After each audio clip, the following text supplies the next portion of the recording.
અંકલેશ્વરમાં હાંસોટના ગ્રામ્ય વિસ્તારોમાં ભૂંડના ત્રાસના કારણે ખેડૂતો હેરાન થયા છે। ભૂંડના ટોળે ટોળા ખેડૂતોના ઊભા પાકને નુકસાન પહોંચાડી રહ્યા છે, જેના કારણે ધરતીપુત્રોને આર્થિક નુકસાની સહન કરવાનો વારો આવ્યો છે।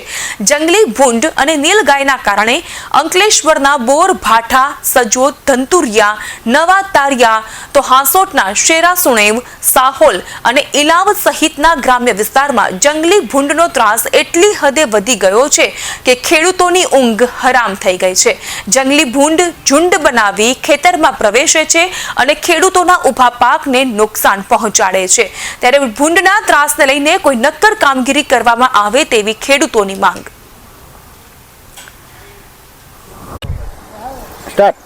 મારું નામ અલ્પેશ ભગવતીભાઈ પટેલ। હું છેલ્લા 30 વર્ષથી ખેતી કરું છું, પણ લાસ્ટ 10 વર્ષથી જંગલી ડુક્કરનો એટલો ત્રાસ છે કે મારે ખેતી છોડી પડે એવો સરકાર તરફથી પણ અમને ગ્રાન્ટ મળે, સરકાર તરફથી પણ અમને ઝાટકા મશીનનો છેલ્લા 2 વર્ષથી મળેલા, પણ તેને પણ ડુક્કર ગાંઠતા નથી, એની પણ કોઈ વેલ્યુ કરતા નથી। ડુક્કર ખેતરમાં ગમે તેમ ઘૂસી જાય છે, એટલે હવે મારે ખેતી છોડવી પડશે। हाँ नमस्कार मित्रों, आज पाक रक्षण हेतु माटे खेतरनी फरते तार फेंसिंगनी योजना आना विषे थोड़ी आपणे चर्चा करीए। खास करी अने भरूच जिल्लामां वन्य प्राणीओ जेवा के भूंड अने नीलगाय ना खेडूतोने पाकमां थता नुकसानथी अटकाववा माटे खेतरनी फरते तार फेंसिंगनी योजना, काटाड़ा तार बनाववानी योजना सरकारश्री द्वारा हालमां कार्यरत छे।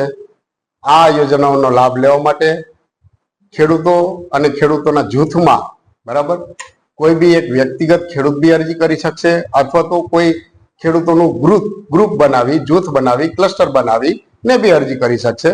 व्यक्तिगत रीते जो सहायनी वात करीए, अरजीनी वात करीए तो खेडूतोए ओछामां ओछुं 2 हेक्टर जेवी जमीन धरावता होवा જોઈએ।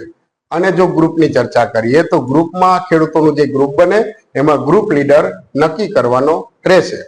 હવે આ યોજનાઓની અમલીકરણ કઈ રીતના થશે એની ચર્ચા આપણે કરીએ તો ખાસ કરી અને જે ખેડૂતો અરજી કરવા માંગે છે એને આ ખેડૂત પોર્ટલ ઉપર અરજી કરવાની રહેશે।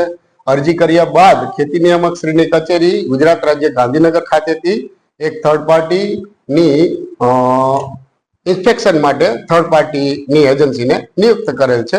આ એજન્સી છે એ થર્ડ પાર્ટી ઇન્સ્પેક્શન ખેડૂતના ખેતર પર તાર ફેન્સિંગ બનેલ છે કે નહીં એનું ચકાસણી કરવામાં આવશે। ચકાસણી કર્યા બાદ આ એજન્સી અત્રેની કચેરીએ એમના દસ્તાવેજો સાથેની અરજી અથવા તો દસ્તાવેજો સાથેની દરખાસ્ત અત્રેની કચેરીએ રજૂ કરશે। રજૂ કર્યા બાદ આ ખેડૂતોને મંજૂરી આપવામાં આવશે। મંજૂરી આપ્યા બાદ ખેડૂતોએ તાર ફેન્સિંગની કામગીરી પૂર્ણ કરવાની રહેશે અને ફાઇનલ થર્ડ પાર્ટી ઇન્સ્પેક્શનની ચકાસણી કરવાની રહેશે। આખરી જે કંઈ ચૂકવણું આપણે કરવામાં આવે છે એ થર્ડ પાર્ટી ઇન્સ્પેક્શન રિપોર્ટના આધારે કરવાનું રહેશે। હવે મિત્રો લાભની વિગત કરીએ તો ખેડૂતો દ્વારા કરેલ તાર ફેન્સિંગની પ્રતિ રનિંગ મીટર 200 રૂપિયા અથવા તો ખરેખર થયેલ ખર્ચના 50%, બેમાંથી જે ઓછું હોય એ મુજબ એમને સહાય મળવા પાત્ર રહેશે।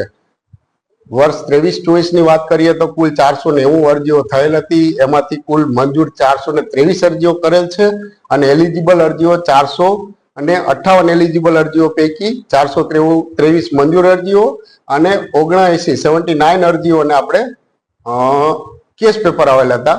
બાકીની જે કઈ અરજીઓ છે એમના કેસ પેપર રજૂ થયેલ ન હતા। ત્યારબાદ એમનું વેરિફિકેશન થયેથી 68 કેસોનું આપણે કુલ વર્ષ 23-24 માં 1 કરોડ અને 19 લાખનું ચૂકવણું કરેલ છે। હું બોલું પણ પાછું મારું નામ બળવંતભાઈ હરિભાઈ પટેલ છે। હું ઘણા વર્ષથી શેરડીની ખેતી કરું છું।